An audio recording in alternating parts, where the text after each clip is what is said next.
هناك من يرى بأن الشوق يبدأ بعد نهاية جولة وانطلاقة أخرى، ولكن بعد أيام الفيفا فالكل ينتظر عودة السبت الممتاز والانطلاقة التي تأتي ما بين الوولفز تصل إلى صلاح. يحاول صلاح أن يمر صلاح، لكن آية نوري لاعب الجزائر. وهنا لدينا الكرة الآن، يبدأ ويفتتح وآخر سالة الجزائري آية نوري لديه الكرة لمصلحة الوولفز.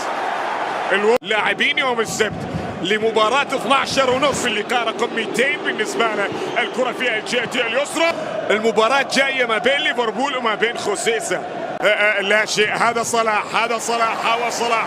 آية نوري يتدخل من أمام محمد صلاح. مواجهة عربية من كاري أونيل.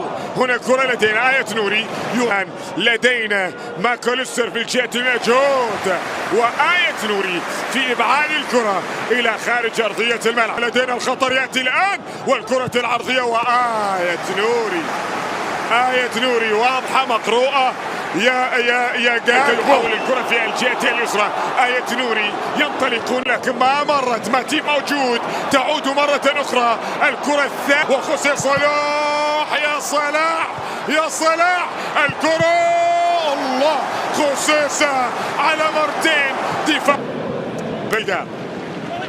آية نوري واحدة دياز، ممكن دياز إلى صلاح لكن لا تصل لصلاح. مراقبة لصيقة لأدنى ربما عبر قنوات بين سبورت في التوقف الدولي والعمل اللي كان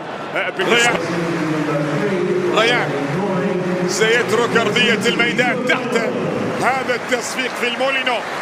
نعم يترك أرضية